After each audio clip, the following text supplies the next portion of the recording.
전주 도심의 마지막 노른자위 땅으로 불리는 대한방직 공장터.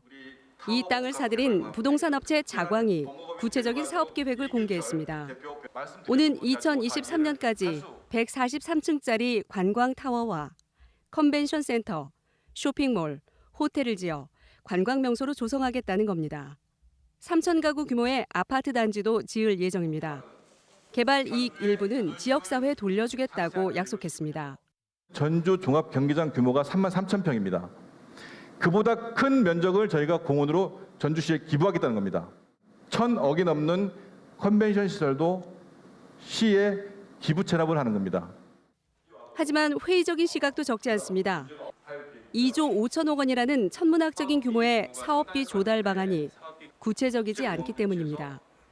차량 정체와 환경 훼손 등을 우려하며 개발에 반대하는 목소리도 만만치 않습니다. 일부 개발할 수 있다라는 잘못된 신호를 보냄으로써 오히려 대한방직 부지를 둘러싼 난개발을 부추기는 것이 아닌가. 개발업체가 이 사업을 추진하려면 현재 공업용지를 주거용지나 상업용지로 바꿔야 하는 상황. 전주시가 사실상 사업 허가권을 쥐고 있는데 특혜 논란이 부담입니다.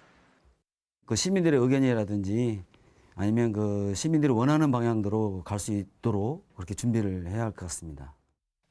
대한방직터 개발을 둘러싼 엇갈린 시각 속에 전주시가 어떤 결정을 내릴지 주목됩니다. 네, 안녕하십니까. 생방송 심층 토론입니다.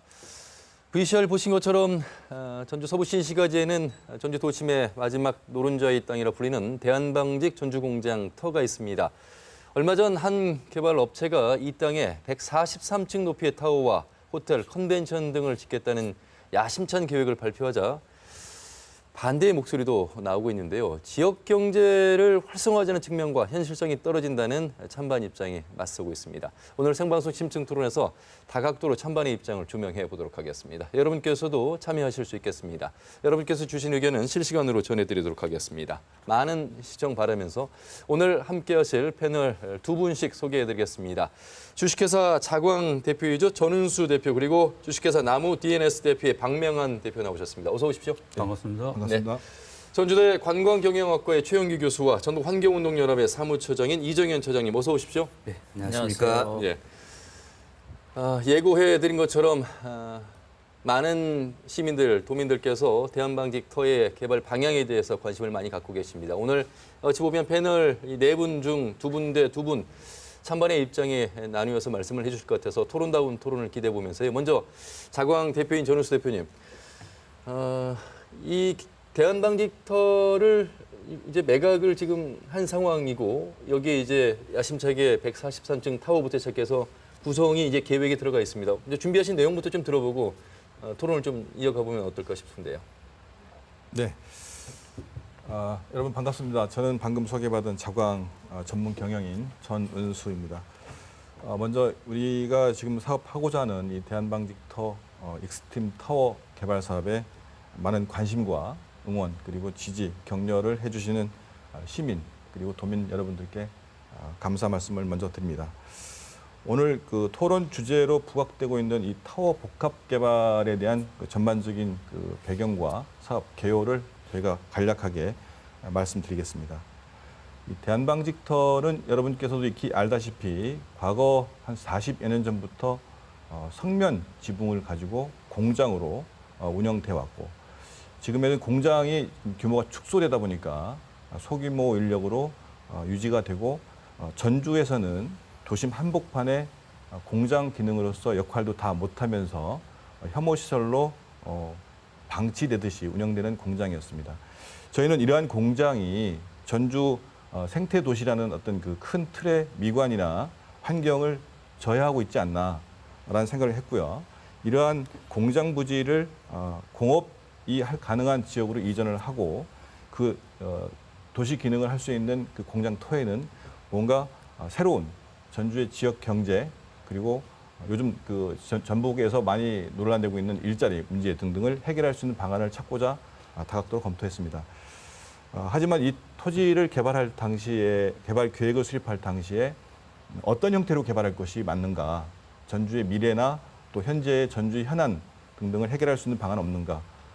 현재 공장이기 때문에 또 다른 공장으로 갈 것인지 아니면 94년부터 도시 기본계획상 여기는 주거 용지로 되어 있습니다. 그래서 아파트만 한 8,000여 세대 지을 건지 아니면 1,000만 관광객이 있는 한옥마을의 어떤 인프라 등등을 가지고 해서 세계적인 문화 관광 상업 중심 도시로 예. 성장할 것인지를 가지고 이러한 복합 개발 계획을 수립을 했습니다. 예.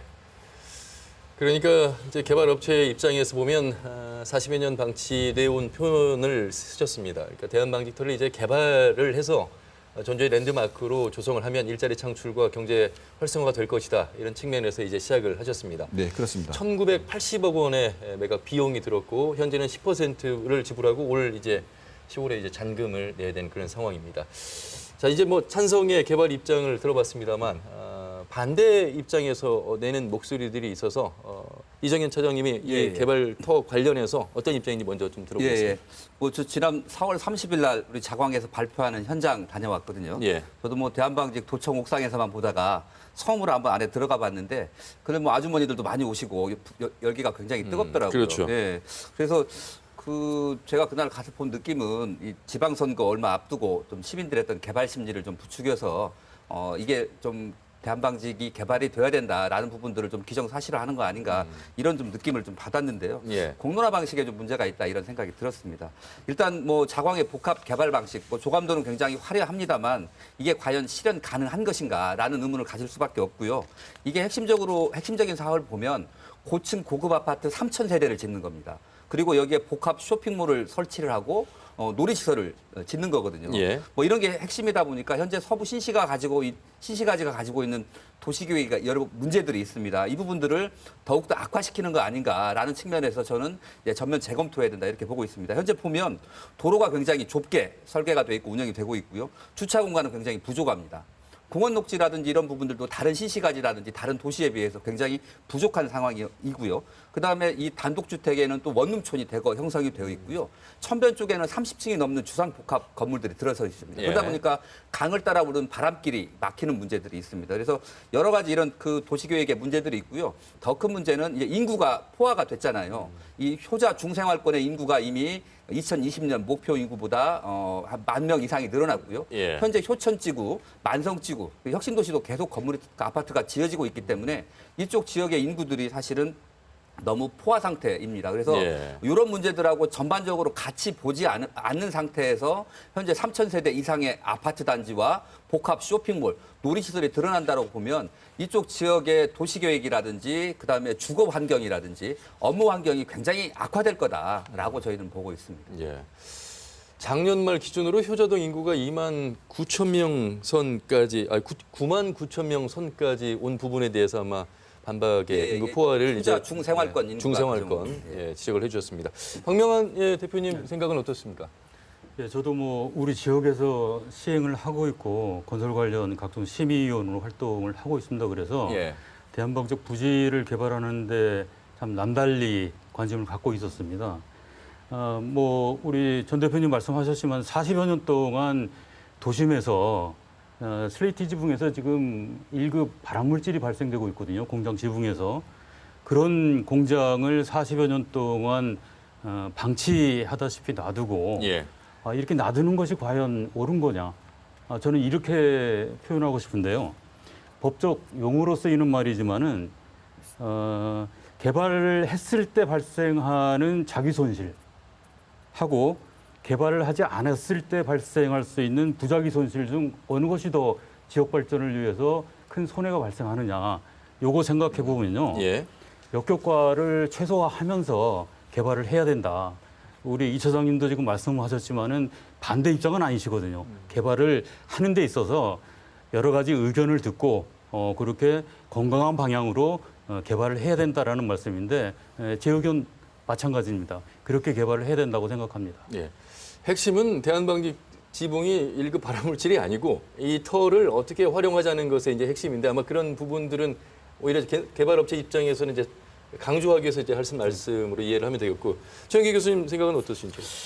저는 이제 이 개발 계획을 처음 들었을 때 첫 느낌을 말씀을 드리면 원 라스베가스가 전주에라는 생각이 먼저 들었습니다. 예. 그 말씀은 무슨 말씀이냐면 방금 전에 말씀하셨지만 뭐 대한방직 자리가 개발이 되지 않아야 된다는 그런 의미가 아니고 개발은 하되 우리 지역이 그동안 가져온 도시의 정체성 제가 어디 외부에 나가봐도요. 전주하면 전통문화도시 한옥마을을 랜드마크로 생각하고 있어요. 그런데 지난 개발 계획 때 말씀하실 때 전주의 새로운 랜드마크가 될 것이다. 익스트림 타워가. 그건 좀 그동안에 우리 전주시가 가져온 도시의 어떤 이미지, 정체성, 그동안에 축적된 우리의 문화적인 자산 이런 것들의 가치를 떨어뜨리는 그런 것이 아닌가 그런 생각이 먼저 들었습니다. 예. 그 부분을 좀 제가 네, 좀 보충 말씀하시죠. 설명 한번 해볼까요? 네, 전 대표님. 방금 그 교수님께서 그 전주의 정체성을 말씀하셨고 이 타워 복합 개발 계획이 과연 전주가 그동안 추구했던 그 한옥마을과의 어떤 그 연계성이 과연 어떤가 조화가 이루어지고 있는가를 말씀을 하시는 것 같아요. 그럼 저는 반면으로 이런 질문을 한번 드리고 싶습니다. 예. 예를 들어서 파리에 에펠탑이 있습니다. 중국 상해에는 동방명주 타워가 있죠. 그러면 그 두 개의 탑과 타워가 있음으로 해서 그 파리나 중국의 역사나 정통성 그리고 그 지역의 그 조화가 지금 안 이루어지고 있는 건가요? 저는 그거는 그렇지 않다고 보고 왜냐하면 전주가 물론 그 한옥마을을 가지고 있는 전통성을 이 타워를 건립함으로 해서 그 정통성을 깨자는 얘기 아닙니다. 타워가 가지고 있는 그 도시의 기능과 그 관광 유입 효과, 경제적 유발 가치를 추구하고 또 기존에 있는 그 한옥마을의 기존 인프라 그리고 관광을 주로 1,100만을 유입을 했습니다. 한옥마을 컨텐츠를 가지고. 그러면 저는 플러스 알파를 말하는 거고 이 타워가 있다고 해서 어떤 전주의 역사나 전통성이 훼손되거나 예. 다르게 해석되지 않는다. 아마 이런 부분은 아마 관광학과 교수님이기 때문에 저보다 더 많이 아실 거라고 보여지고요. 이러한 부분을 우리가 조금 더 심도 있게 논의하기 위해서 기본적인 그 용도 변경 절차라든가 예. 또 지역 주민들의 어떤 그 공감대 형성하기 위해서 이런 것도 또 하나의 공론화 단계가 아니겠습니까? 물론 이런 개발 계획이 발표가 있어야 예. 이런 주제를 가지고 공론화 하는 거기 때문에 알겠습니다. 그리고 시민들의 어떤 그 공감대는 상당히 형성될 수 있을 거라고 보여집니다. 예. 제가 거기에 대해서 네, 잠깐 정 교수님. 말씀을 드리면 파리 에펠탑은 프랑스 혁명 100주년을 맞이해서 파리에서 만국 박람회가 열렸습니다. 그걸 기념하기 위해서 그러니까 명분이 있는 예. 그런 상징물이죠. 그 파리 에펠탑과 우리 전주의 익스트림 타워는 상황이 완전히 다르다는 얘기죠. 예. 그리고 그 새로운 시설들이 도입되는 것은 전주가 아니라도 어느 지역에 익스트림 타워 430m짜리 익스트림 타워가 생겨도 이상할 게 없다라는 겁니다. 제가 말씀드리는 것은 그러면 교수님께서는 이 타워가 저희는 전주의 경제나 일자리, 전주의 어떤 먹거리, 미래 희망 이런 거를 하기 위해서 지금 전주 이 대한방직 터의 계획을 하는데 다른 지역에 했으면 좋겠다는 말씀이신가요?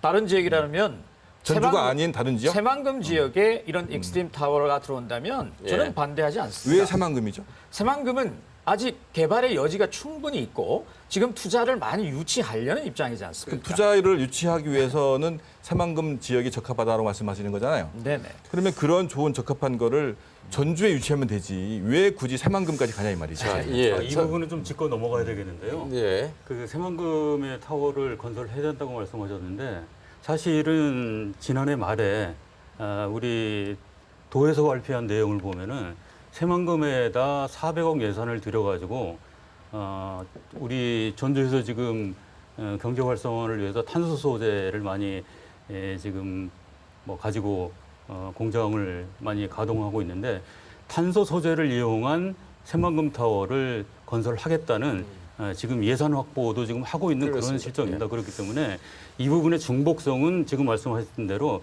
어떻게든 좀 중복성이 되지 않도록 논란의 여지가 없도록 그렇게 좀 할 필요성은 있습니다. 제가 좀 정리를 좀 해드리면 이정현 차장님께 이제 발언 기회를 드려야 되는데 사실은 좀 저희가 간과할 수 있는 부분이 있어서 사회자가 이런 말씀을 드리면 상해 동방명주나 파리 에펠탑 그리고 뭐 라스베가스 또 중동의 두바이와 지금 비교를 해서 전주라는 곳은 67만 인구의 1,000만 명 정도의 관광객인데 그 세계적인 도시들과는 이 관광객 차이와 인구 차이가 현저히 차이가 납니다. 그런 차원에서 비교 분석을 좀 제대로 하셔야 될 것 같다는 그런 생각이 들고 과연 그래서 이제 정체성과도 연관이 돼 있는 말씀들을 하시니까 이정혜 처장님 말씀 들어보도록 하겠습니다. 일단 뭐 저희 좀 걱정이 돼서 드리는 말씀입니다. 이 타워를 모델로 한 도시의 성공 사례를 대한방직에 구현해 보시겠다 이렇게 얘기를 하셨는데 예. 저는 그런 도시들의 유형과 전주는 너무나 다르다고 생각을 합니다. 라스베가스 보시면 도시 인구가 약 200만 명 가까이 되고요. 연간 관광객이 7,200만 명 정도 됩니다. 도시의 특성은 뭐 아시겠습니다만 카지노라든지 유흥산업이고요. 중동의 두바이 인구가 210만입니다. 연간 그 공항 이용객 수만 8,300만 명이고요. 올해 관광객 목표를 1억 명 잡고 있습니다. 중국 상해 동방명주 아까 얘기하셨는데 도시 인구가 2,400만이고요. 관광객이 3억 명입니다. 전주는 인구가 63만이고요. 찾는 인구 그 관광객이 한 1,000만 명, 그 내국인 중심이긴 합니다만 이렇게 됩니다. 이런 것들을 놓고 봤을 때 이런 타워가 랜드마크로서의 그 성공을 할 수 있으려면 배후의 인구라든지 도시의 특성이라든지 관광객 수라든지 이런 부분들이 좀 반영이 됐을 때 실질적인 효과가 나타나는 것이지 그런 기반 없이 높이만 세운다고 해서 여러 가지 부가가치를 형성할 거라고 하는 거는 저는 좀 잘못된 판단이 될 그래서 수도 있다. 제가 자광 대표님께 좀 질문을 드려야 될 게 라디오 저희 프로그램에서도 제가 그런 질문을 드렸는데 1980억이라는 큰 막대한 이제 돈을 들여서 매각을 하고 2조 5천억 원이라는 돈을 투자를 하겠다는 겁니다. 그것도 대한민국에 상당히 많은 도시가 있음에도 불구하고 67만이라는 조그마한 중소도시에 물론 한옥마을이라는 관광 명소에 1,000만 명 정도가 다녀간다는 조사가 있습니다만 현실적인 측면에서 업체는 항상 뭐 이익을 늘 염두에 둬야 되는 부분인데 현실성이 있다고 좀 보시는 겁니까? 저희는 이 부분에 대해서 명확하게 현실성이 있고 비전이 있다라고 보고 있습니다. 왜냐하면 방금 그 사무처장님께서 말씀하시는 부분은 환경이나 이 사업 어떤 개발 논리를 말씀하신 게 아니고 이 사업이 과연 성공할 수 있겠느냐에 대한 염려를 말씀하시는 것 같아요. 저희는 먼저 우선 결론부터 말씀드리면 충분한 성공 잠재력이 있다라고 보고 있고요. 우리가 지금 방금 여러 보도 자료를 통해서 봤지만 중국이나 라스베가스, 미국, 프랑스 몇 천만 명이 거주하고 있고 몇 천만 명이 관광을 하고 있습니다. 그렇다면 전주는 그렇게 하면 안 되는 건지 그 사람들을 전주로 끌고 오면 안 되는 건지 그 사람들이 와서 10,000원씩만 써도 전주에 몇 천억, 몇 조의 경제가 돌아갈 텐데 그런 거를 저는 이루겠다는 거거든요. 예. 그런 걸 이루겠다는 목표를 가지고 토지 구입을 했고 지금 전주시에 개발계획 허가 접수를 한 거고요. 예. 그럼 이런 거에 대해서 저희가 어떤 기본적으로 사업성 분석 없이 또 이런 사업을 한다고 해서 저희가 전주 시민이나 시 또는 도에 재정을 요청한 것도 아니고 민간이 자체적으로 조달하는 자금과 이 사업을 통해서 생기는 판매 대금 어떤 전체 사업 부저를 가지고 이 사업을 완성하겠다고 하는 거에 대해서 물론 걱정해 주시는 건 감사하죠. 감사하지만 이런 전주의 모습이 지금은 좀 변할 때가 안 됐나. 저희가 지금 계획한 이 개발 계획 보시면 이 전체 이 높은 건물 타워의 모습을 다 보시면 알겠지만은 용도는 바뀔지언정 전체 건폐율과 용적률은 오히려 지금 현재 전주에서 하고 있는 일반 주거 지역보다 낮습니다. 즉 다시 말하면 이 430m 타워라고 하는 큰 컨텐츠를 가져감으로 해가지고 전주 종합 경기장 규모와 같은 형태의 동일한 규모의 공원 기능을 도심에 저희가 민간 자본으로 만드는 거고요. 건폐율도 법적으로는 70%이지만 저희가 세운 문은 30% 미만에 해당합니다. 그렇다면 그러한 공간 개념을 열어놓고 시민들한테 공공 기여를 이루면서 이 사업을 이루겠다 하는 거에 대해서 전주 시민들이 박수를 쳐야 되는 거 아닌가? 저는 이 부분에 좀 의심이 있습니다. 아까 50% 그 공공 용지로 쓰겠다고 하셨는데 그 소유권은 어디에 있는 겁니까? 자, 도시계획법상 기부 체납 또는 공공 기여하는 부분은 명확히 되어 있습니다. 공원으로서 토지와 시설을 기부 체납하는 경우도 법에 포함되어 있고요. 공개 공지 개념으로 그러니까, 지구 단위 계획에서 들어보세요. 지구 단위 계획에서 공개 공지로 명확하게 소유는 사유 재산으로 되어 있지만 지상의 어떤 사용이나 시설 유지 보수 등등은 사업자가 시 재정 부담 없이 그러니까 시의 만약에 공원을 주게 되면 소유권을 넘기지는 않겠다 이런 말씀이신 맞습니다. 거잖아요. 그래서 그거를 소유권은 가지고 있지만 시민들이든 도민들이든 관광객들이든 누구든 간에 그 공원 기능을 똑같이 예. 한치의 어떤 그 불편함 없이 활용할 수 있다는 장점이 있는 거죠. 예. 자, 그러니까 이렇습니다. 개발업체는 그 땅을 이제 매각을 해서 공원을 시민들에게 이제 기부하는 것이고 여기에 이제 컨벤션을 지어주겠다는 것이고 네. 그리고 이제 143층은 그냥 독립적인 타워입니다. 예. 익스트림 타워 놀이시설이 들어가 있는 곳. 그리고 이제 한 55층 정도의 3,000세대가 들어가 있는 아파트, 백화점, 쇼핑몰입니다. 네. 과연 1,000만 명의 관광객이 이용할 수 있는 시설을 그러면 익스트림 타워 하나인 것이고 거기서의 관광객으로 인한 수익성 결국에는 아파트 개발로 인한 어떤 수익성이 있지 않느냐라는 반론들을 좀 할 수 있을 것 같아서 이 이 개발 점에 대해서, 계획, 이 개발 계획은 그 아파트만 있는 게 아니고 예. 그 전주에서는 아파트에 대해서 굉장히 민감하게 받아들이는 것 같아요. 아파트는 우리가 사는 주거 시설입니다. 절대적으로 살면서 필요한 시설이 주거이고요. 주거 시설을 산속에 지을 수는 없습니다. 도시 기능과 연접되어 있는 그 도심지 내에 주거를 지어야 되고요. 그렇다고 해서 지금 현재 이 공장터가 주거용지이기 때문에 전체 8,000세대 가까이 주거만 지을 수 없습니다. 만약에 그렇게 한다 그러면 전주 시민들은 정말 잘못된 선택을 할 수 시가와 있는 용지로 거죠. 되어 있지 전체가 다 기본계획상 주거용지로 되어 예. 있습니다.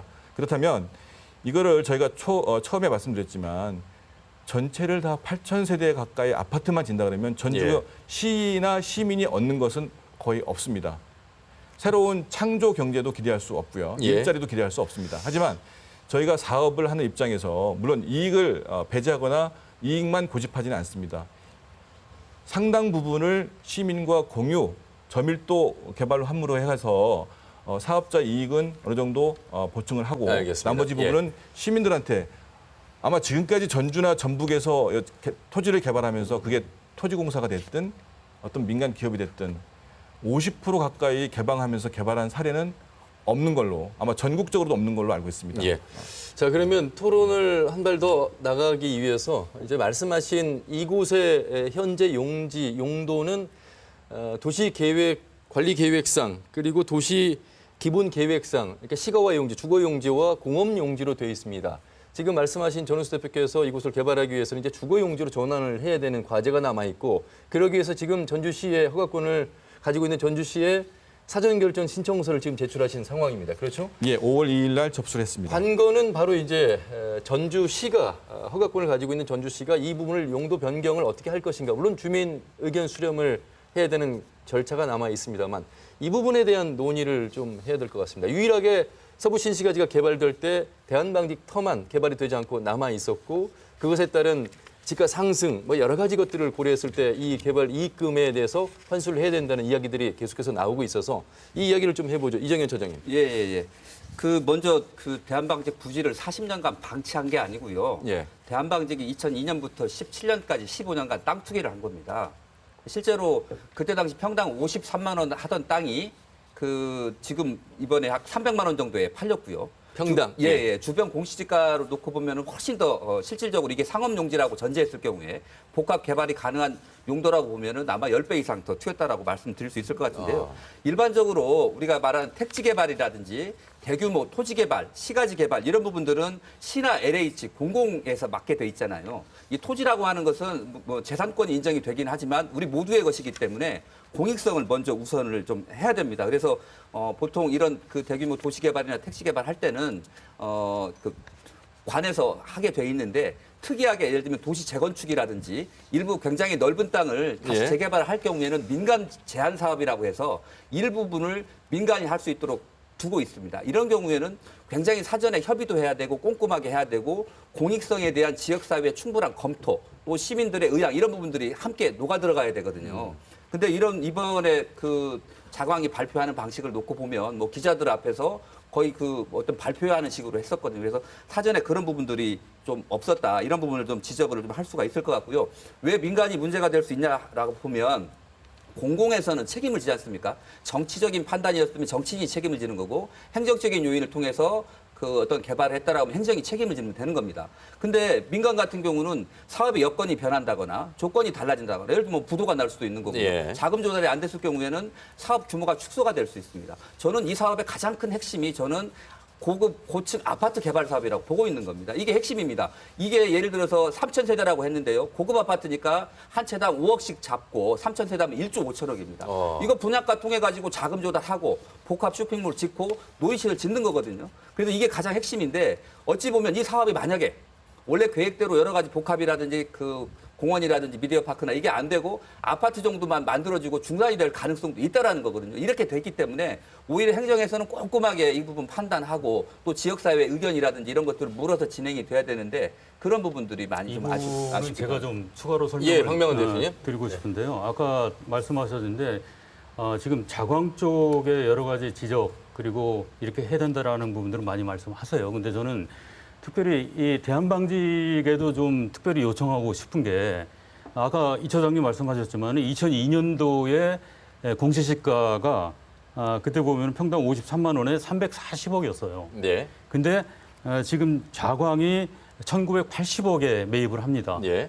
그 시세 차익이 1640억입니다. 6배 가까이 되네요. 그렇죠. 예. 1640억이라는 시세 차익을 대한방직은 땅 팔고 떠나겠다. 이거 안 된다고 보거든요. 네. 그래서 물론 양도세나 법인세를 통해서 징수를 하겠지만은 그 우리 지금 주민들 한 200명이 또 공장에서 일을 하고 있고 그렇죠. 그분들 또 실직을 하게 됩니다. 예. 그런 부분들 또 살펴봐야 되고 제가 자료를 준비한 것 중에서 청라의 인천 청라지구의 시티타워가 우리 지금 익스트림 타워하고 비슷하게 지금 개발이 됩니다.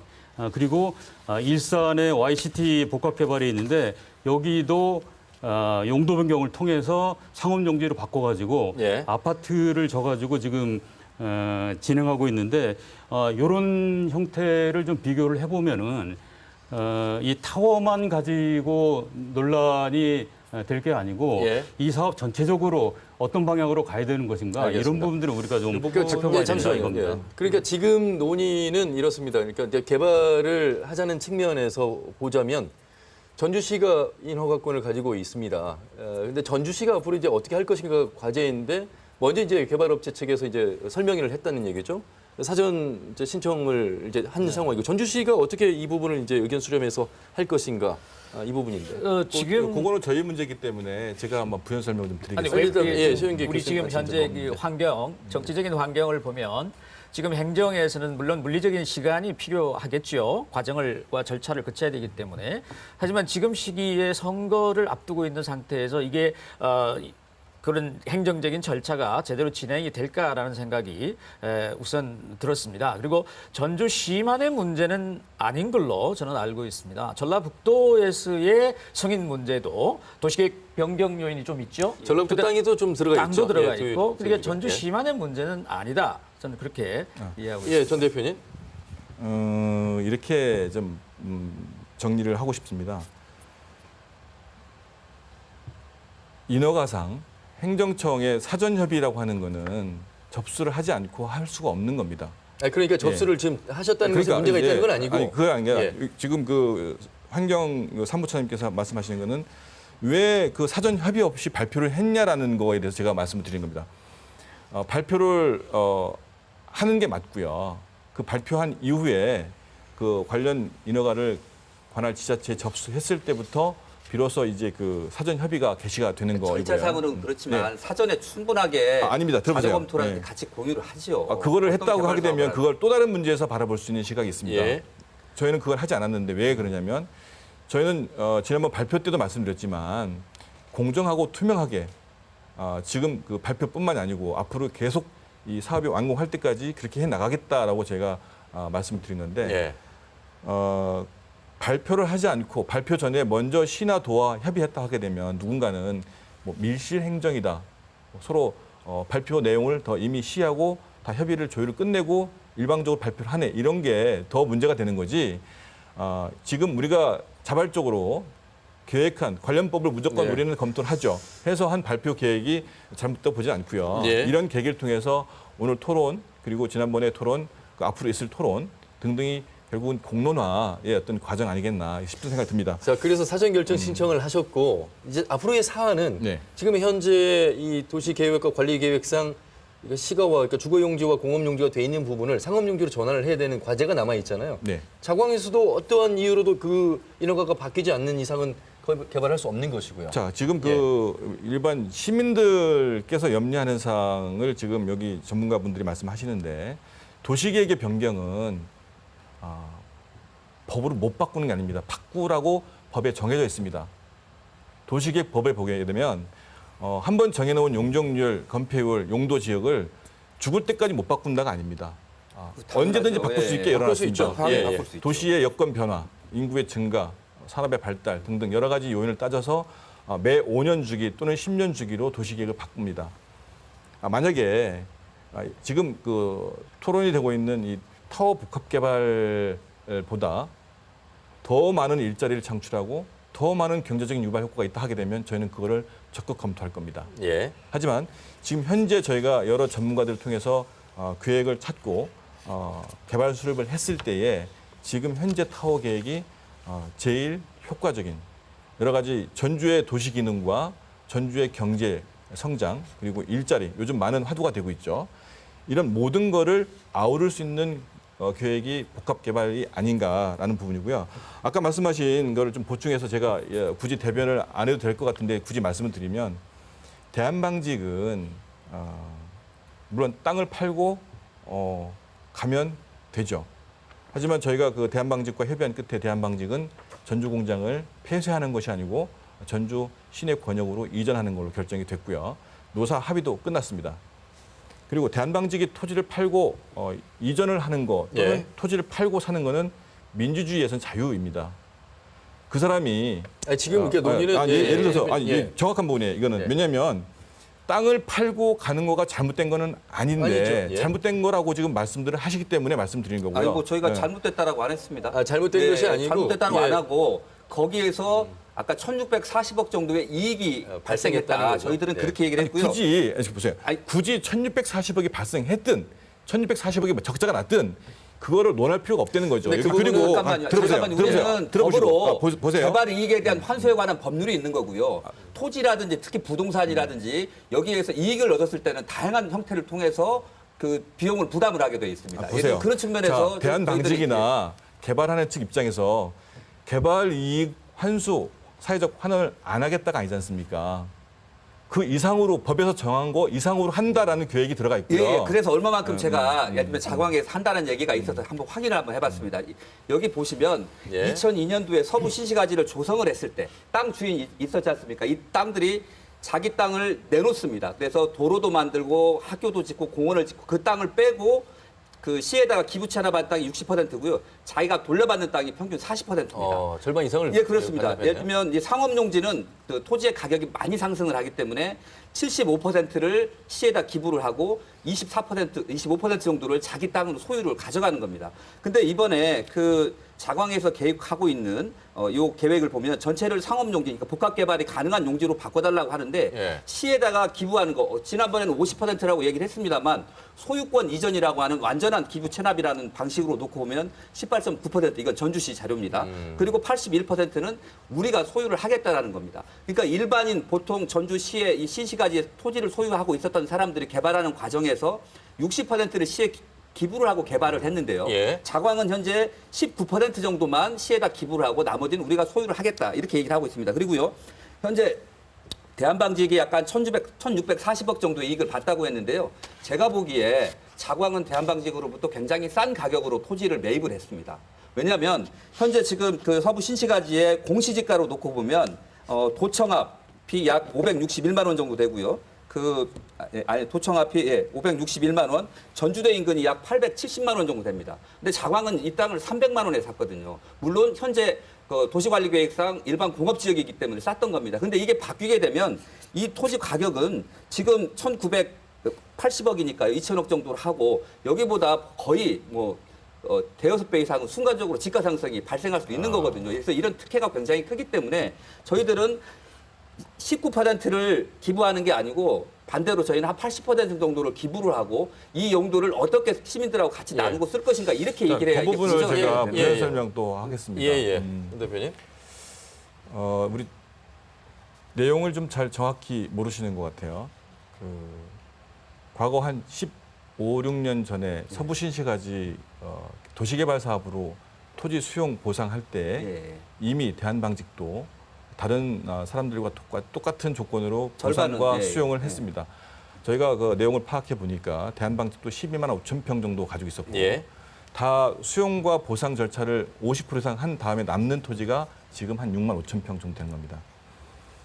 그러면 그 당시 처음에 가지고 있던 토지의 절반 가까이를 수용과 보상 절차를 해서 제척을 하고 남은 땅이 6만 5천 평인데 여기서 또 80%를 내놓으라고 하시는 거 논리인 것 같은데 그거는 저는 그 법이나 논리나 이치에 맞지 않다고 보고요.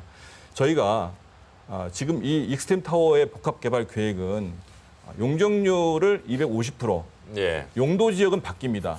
이 복합 개발을 하기 위해서는 바뀌게 됩니다. 여기 제가 간단한 표를 보시면 주거적 일대는 주거 시설만 지을 수가 있죠. 공업적 일대는 공장만 지을 수 있고 우리가 계획하는 이 얘기는 익스트림 복합 시설은 여러 가지 시설이 들어 있습니다. 그렇다면 용도는 바뀌게 되고 상업적 용적률은 600%를 전주시에서 조례로 정하고 있습니다. 하지만 저희가 계획은 250% 이내에 정해져 있고요. 그리고 용도가 바뀌었을 때 토지 가격이 평당 300에 샀는데 용도 바뀌면 1,000만 원이 된다라는 말씀하셨는데 저희가 이익만 고려하고 지역사회의 뭐 변화, 일자리, 뭐 창출 이런 걸 고려하지 않았다 그러면 이 개발 계획이 599% 돼야 되겠죠. 건폐율도 저희가 30% 이내에서 건폐율을 하겠다라고 하는 건 뭐냐면 전체 6만 5천 평, 전체 구기지 다 포함하면 7만 평인데 7만 평 중에서 30%가 채 안 되는 한 2만 평 정도만 각종 시설을 배치를 하고 나머지는 공개공지와 공원, 컨벤션으로 다 기부 체납과 공공 기여로 해서 열어놓겠다는 거거든요.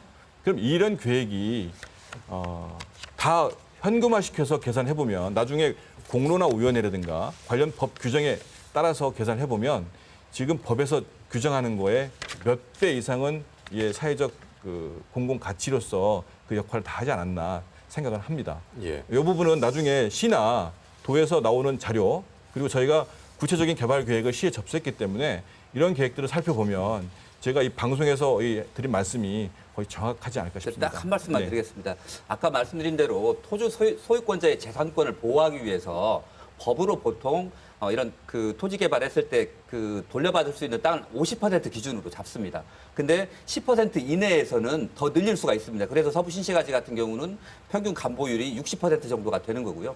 특별한 경우에 또 다른 그 조건을 달아서 70%까지는 예를 들면 기부 체납하고 개발할 수 있게 만들거든요. 그래서 저희는 기존에 있는 이 서부 신시가지 개발할 당시에 감보율이 60%니까 적어도 그때와 똑같은 조건으로 여기를 개발하시겠다고 하면 한 60% 정도는 시에 기부 체납하고 이 부분들이 공적인 용도로 좀 사용될 수 있도록 그 부분까지 좀 검토가 가능하지 않겠느냐 이런 말씀을 드립니다. 좋습니다. 제가 드린 말씀이 그런 공적인 부분을 다 고려해서 했다는 거죠. 말씀하셨는데 지금 아까 제가 비교했듯이 일산 YCT 개발 사업 때도 개발 사업자가 50% 기부 체납을 해서요. 토지를 33% 있고 시설, 건물을 17% 했습니다. 근데 예. 지금 50%냐 60%냐 이게 중요한 게 아니고 사실은 민간 사업자가 이 땅을 사가지고 개발을 하겠다고 하고 50%를 기부 체납 하겠다고 하는데 그거를 50% 60%냐 이거 지금 밀고 당길 상황은 아닌 것 예. 같고요. 이 사업장을 어떻게 건강하고 친환경적으로 개발할 것이냐 우리가 두 눈 부릅뜨고 이렇게 봐야 되는 건데 좀 이 요점이 좀 틀리게 가는 것 알겠습니다. 같습니다. 자, 예. 그러면 이제부터는요. 과연 이것이 현실성이 있겠느냐라는 내용으로 진행을 좀 해보도록 하겠습니다. 자광이라는 회사는 어느 정도의 규모의 회사고 과연 개발업체 자광이 발표한 2조 5천억을 들여서 익스트림 타워와 호텔, 컨벤션 그리고 공원 여기에 이제 백화점, 뭐 쇼핑몰까지 들어서는데 그 정도의 규모 자산이 되는 자광인지 아니면 그 자광과 관련된 뭐 롯데건설과의 그 관계를 이제 뉴스를 통해서 저희 KBS가 이제 입수한 자료를 통해서 보도를 했습니다만 이 부분에 대한 확실한 이야기를 좀 해주셔야 될 것 같아서 전 대표님 먼저 말씀해 주시겠습니까? 자광이라는 회사에 가지고 있는 규모와 앞으로 2조 5천억이 들어가는 지금 현재 잔금도 한 1,780억이 좀 남아 있는 상황에서 어떻게 이것이 가능할 것인가? 이 현실성 부분을 좀 말씀해 주시죠. 네. 일단은 저희 회사의 어떤 그 인지도나 회사의 지금 자본금만 본다 그러면 좀 예. 너무 작죠. 많이 염려를 하시는 것 같아요. 하지만 저희가 그동안 이 부동산 개발 전문업을 하면서 한 10여 년간 쌓아온 여러 가지 인적 구성원 그리고 기술 그리고 사업 규모는 전체 매출액 기준으로 한 5조가 좀 넘는 거 되지 않을까 싶습니다. 매출액이요? 예. 그리고 지금 전주 같은 경우에 지금 사업비가 2조 5천억 정도 추정된다라고 저희가 발표를 드렸는데 저희가 가지고 있는 인적 네트워킹이나 인적 풀, 기타 기술력, 전문력 등을 다 해보면 이런 사업을 한 10개는 더 해도 전혀 구조적으로 문제가 없는 그런 시스템이나 회사 능력이 되겠고요. 롯데건설에 대해서 이 사업에 깊숙이 관여되어 있는 거 아니냐 내지는 자광이 롯데회사 아니냐라고 하는 부분들은 이미 저희가 KBS 측에 자료를 드려서 정정 보도도 나오겠습니다만은 이 자리에서 분명히 말씀드리면 대한방직 익스트림 타워 관련된 개발 사업 시행 주체는 저희 자광입니다. 롯데건설은 저희 회사하고 그동안 한 8년여 동안 같이 한 그 현장의 시공사로서 그동안 쌓아왔던 그 개발 이익에 대한 부분을 담보로 이 사업의 시공사로 또 참여하고자 보증을 역할을 해준 거지 이 사업의 배후의 어떤 그 대기업 소속의 어떤 기업이 예. 아니다라는 걸 명확하게 좀 말씀을 드리고요. 이 부분 때문에 저희 회사가 또 다른 피해를 입지 않도록 좀 해주셨으면 하는 좀 당부를 말씀을 드립니다. 예. 자, 그런데 이제 저희가 가지고 있는 자료를 보면 주식회사 자광은 작년 3월에 설립을 하셨나요? 예, 그렇습니다. 그리고 자광건설이 이제 모기업이신 거죠? 네. 예. 그런데 자광 모기업인 자광건설의 지난해 매출액을 보니까 700억 원 정도인데 지금 매출액을 5조 정도로 말씀을 하셨고 인적 네트워크를 경제적 환산으로 했을 때 어느 정도가 될지는 모르겠습니다만 이런 대한방직터를 5개나 개발할 정도라고 말씀을 하셔서 여기에 대한 신뢰도를 도민들이 시청자분들이 얼마나 갖게 될지는 잘 모르겠습니다. 혹시 이 관련해서 말씀하실 박명환 대표님? 예. 저도 뭐 개발 사업을 하고 있고 시행을 하고 있는데 조금 과장된 표현을 하신 것 같고요. 2조 5천억 되는 사업장을 5개 정도를 뭐 같이 할 수 있다. 이거는 일군 업체도 무거운 사업이라고 판단할 수 있는 거고요. 예. 그거를 왜 못한다고 생각하죠? 2조 5천억짜리를 5개 사업장을 같이 할 수 있다고 지금 말씀하셨잖아요. 그거는 그 사업의 성격이 뭐냐, 네. 또 그 사업의 어떤 그 개발 형태가 뭐냐, 또 사업 구조가 뭐냐에 따라서 다른 거지. 예를 들어서 이겁니다. 모 국내 일대 은행이 자본금, 예금, 적금, 대출 포함해서 유동할 수 있는 금액이 200조라 합니다. 200조. 그러면 그 회사의 은행의 자본금이 얼마인가? 200억도 안 됩니다. 그런 것들은 이해가 가시나요?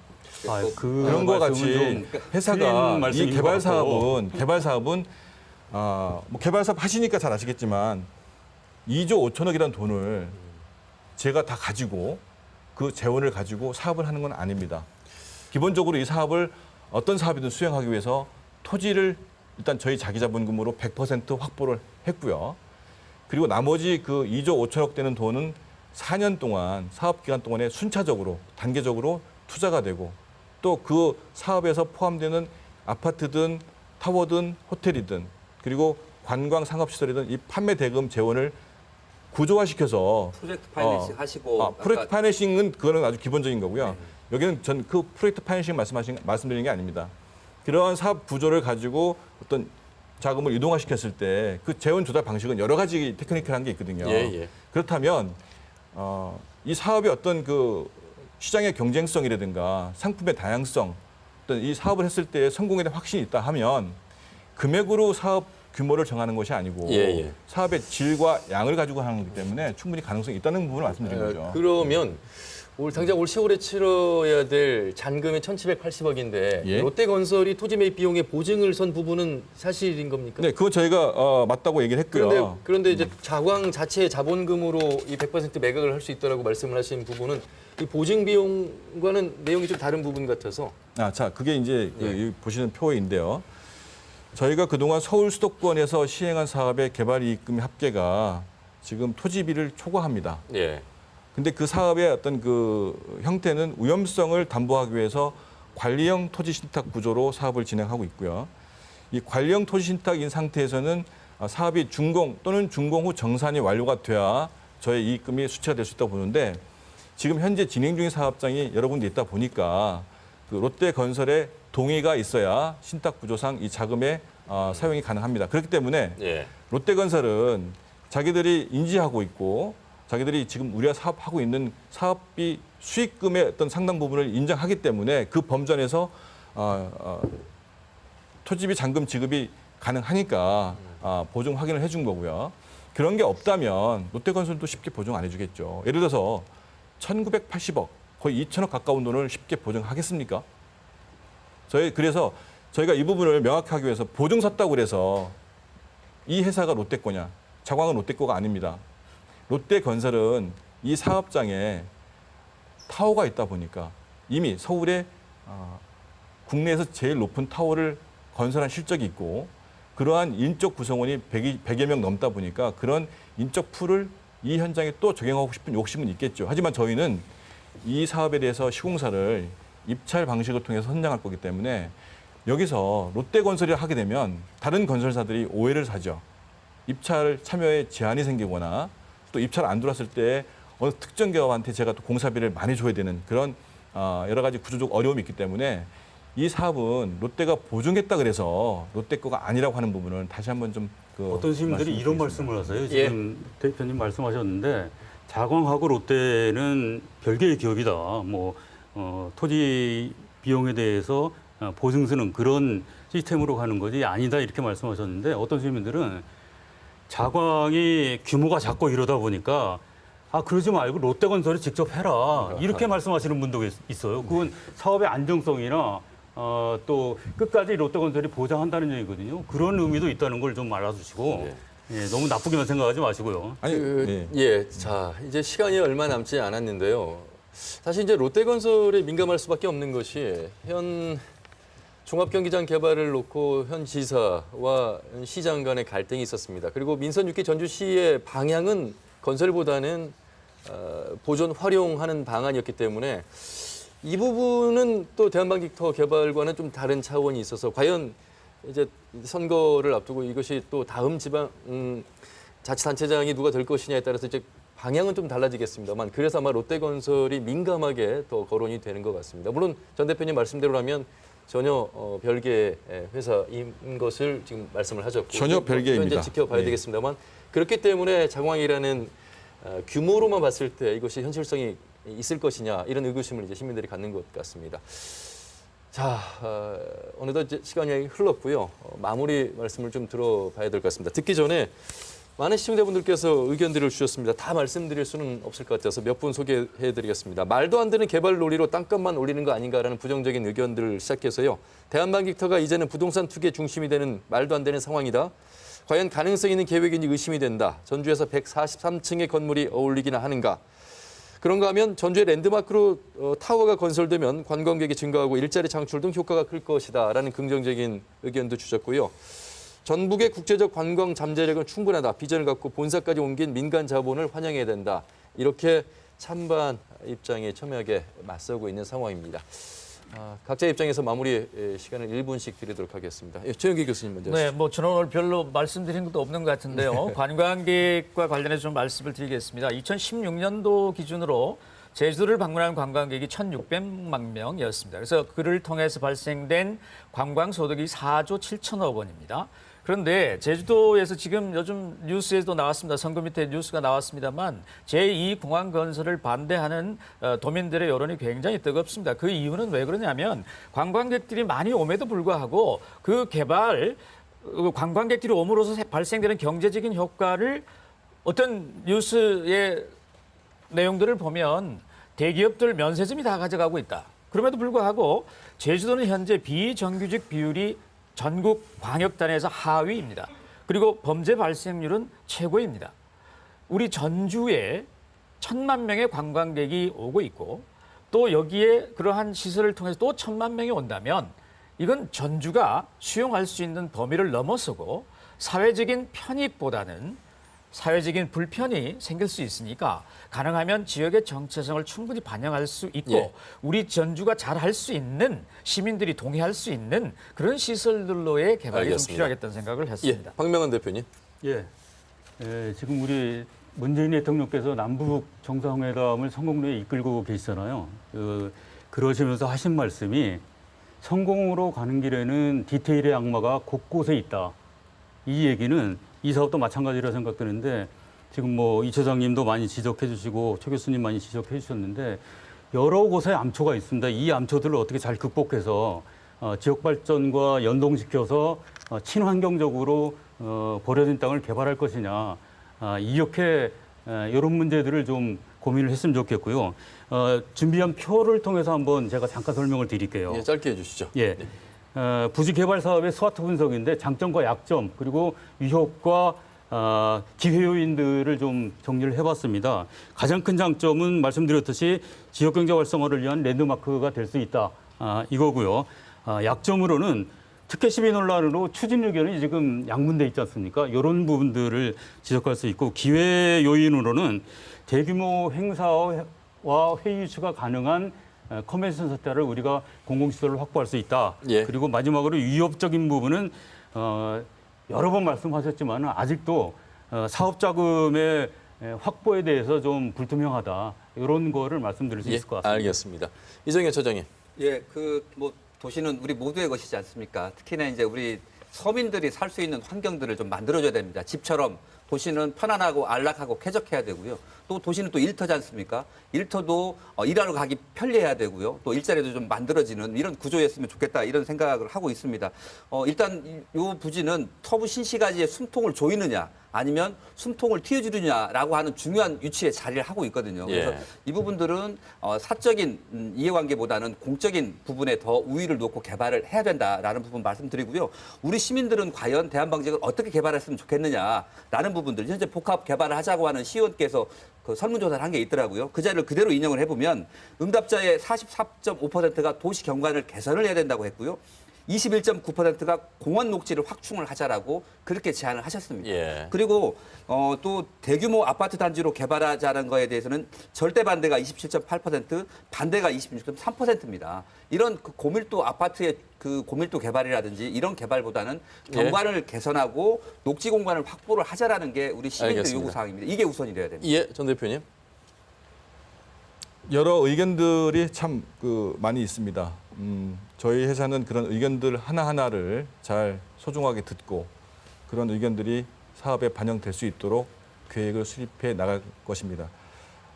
서민도 돌보고 일자리 창출을 우선으로 하고 또 환경도 계획을 하는 그런 개발 계획이 되도록 하겠습니다. 전북은 그리고 전주는 지금 침체이고 많은 분들께서 어려움에 처해 있습니다.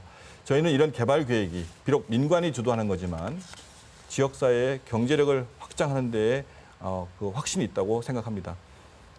새만금에 2023년도에 엄청난 일이 생깁니다.